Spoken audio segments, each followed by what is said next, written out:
All right, a very good evening to everybody. It's really a praise of our shul that we have a shul chasana tonight, and we still have a very fine mincha and mariv, and that's because everybody has an achrayus to the shul. So thank you very, very much. It's good to have Reb Resnick. I haven't seen you in a while. It's good to have you here, and we roll out the red carpet of welcome to Nos and Yafi. It's good to have you as well. And we tonight we're going to learn special for the Mama Malka Bas Hillel. The Neshama should have an aliyah. She should be a Melitzi Yeshara for the family, for all of us, and all of Klal Yisrael. Also, it's a really big simcha for us as the family of a good Yisrael Beisev to see. I have to tell you, Rabbi Friedman's was so happy. And, here's a man that experienced great sadness, and his wife, now, Penina, also experienced great sadness, and to see them both happy is a very big blessing. I remember 7 years ago, I actually, you don't see it too often, but I spoke under my own chuppah, and I said, I still remember, I said that in Aleinu, we say, Laseis Gedula Liyotzer Bereshis. And B'Pashtus, it's because we're saying that Hashem created us, Shelo Yasanu Kigei Haratzos, and Bereshis is, Rashi says, B'Shvil Yisrael, Shenikra Bereshis. So that's the Aleinu L'Shabeach L'Adonai Nakol Laseis Gedula Liyotzer Bereshis. But I said, also, there's a hint there, that we thank Hashem who is Yoitze Bereshis. He gives people new starts. And tonight we saw that for both David Friedman and for his wife, Penina. And we celebrate with them and wish them that they should be Baina Bayis Neman B'Yisrael, a Mikdash Ma'at. Okay, we are holding here at the end of the 4th parak and the beginning of the 5th parak. We are sponsored by the Fisher family, Lila Nishmas Basi Bas Robert, Shlomo ben Avram Alevi, Perel Bas Ruvain. We're sponsored also Lila Nishmas, David ben Chaim, Lefur Shlomo Fel Yomis ben Chaisar, Yaakov ben Basi Aleya, Schus of Avram Yom Benish ben Malk Yudis and family, by Yol Klugman and family, Lefur Shlomo for Avigdor Aryeh ben Rivka, for Hinda Bas Chaisara, Chana Bas Shashabina, Rivka Bas Shira Leah, Moshe Meir ben Esther Fradel, Yitzhak ben Tzim ben Dusha, and Meir ben Chayesar. They should have a refuah shalema b'sei shachar Yisrael. The final Mishnah in the 4th parak is a very poetic one. Rabbi Lazar HaKapar, who was speaking about Kinnatayv and the Kavod, now, Hu HaYomer, he would say, this is the way of the world. Hayiloidim lamus. Those that are born will die. Think about Mazel Tov. Those that were born will die. Vamesim, and those that die, lahachayos. I told you that it happens to be an interesting thing in Lashon Kodesh that both the grave and the womb is called the kever, because the baby that comes out of the womb comes out of the kever, and the mace that's resurrected will come out of the kever. So Ayiloidim lamus, those that are born will die. V'amesim lahachayos, and those that die will come back to life. V'achayim lidon, and those that are alive will be judged. Leida, you should know. Loidia, you should make known to your children, your grandchildren, great-grandchildren. Talk about it to your spouse. Ulhivada. And we should understand. Shehu Kael, Hashem is the Almighty. Hu HaYotzer, He molded us. He creates yesh me'ayin, something from nothing. Hu ha'mevin, he understands. Hu ha'dayan, he's the judge. Hu ha'ed, he's the witness. Hu baldin, he's the claimant. He has claims on us.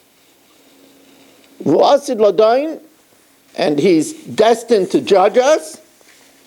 Baruch Hu. She'ein lefanav, there is not before him lo avla, no injustice. V'lo shikha, he doesn't forget. En shikha lefnei kisei kvodecha. V'lo mas upon him, and there's no favoritism. V'lo mikach sheichad, and there's no bribery. She'akol shalai, how could you bribe somebody that owns everything? So we say that the Rebbeinu Shalom is goymel chasad and tovim. That means a chesed without any ulterior motive, because Koine Akol, he can't have an ulterior motive, he owns everything. So he can't take sheichad, he owns everything. V'dasha kol lefi hacheshbon. Everything is according to an exact accounting. And the Rav says, it also means pruto mitzdarf l'cheshbon gadol. The many small sins that a person does builds up. So, a person, he says bracha without kavana, and he says Hashem's name without kavana, swallows the bracha. But over the days, and over the weeks, and over the months, it adds to a big cheshbon. Now, here he says an interesting thing. The Yetzer Hara, he's such a master. Just like he says, drink and be merry because tomorrow you might die. So you might have a chaparang. He also says, listen, when a person dies, it's over. There's shelter in the grave. He says, let not the Yetzer Hara convince you that the grave is a place of refuge. We are created against our will. And against our will we come out. We like it with the malach. We don't want to leave. Against your will you live. And we leave this world against our will. We're going to be judged and given accounting. Remember, judged for what he sinned, and an accounting for what we could have been doing when we were sinning. L'fnei melech malchei amlachim, before the king who appoints kings, HaKadosh Baruch Hu, the Holy One, blessed be He. And now the fifth parak starts off, Ba'asara mamoros nivra olam. With 10 utterances, the world was created. Now, actually, if you count the 10, there is only 9. But Bereshis is considered a maimer. So even though that doesn't say Vayomer, but Bereshis is, and there's a reason for it.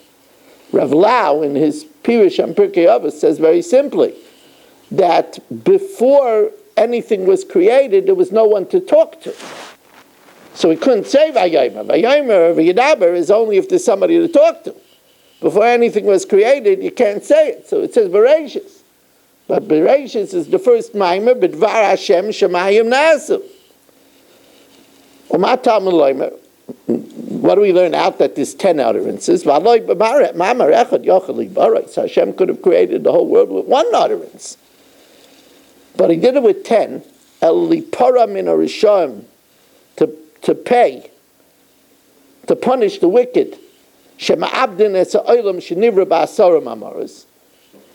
punish the wicked, that they destroyed a world that was created with 10 utterances. Right?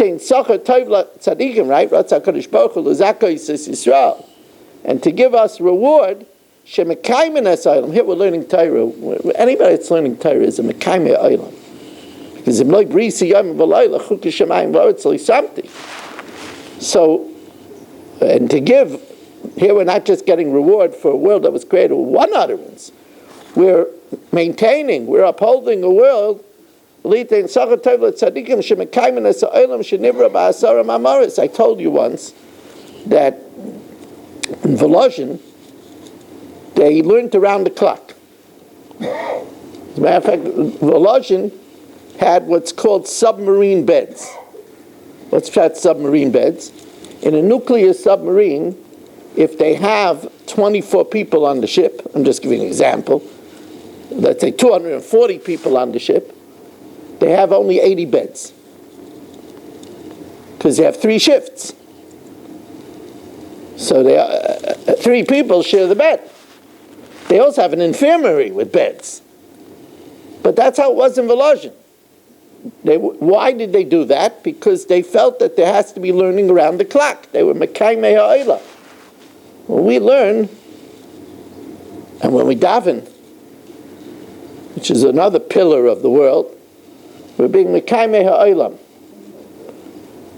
I just want to say before I say Reb Chananya that tonight we'll have the daf. We're finishing Be'ezus Hashem Masechtas Shavuos tonight.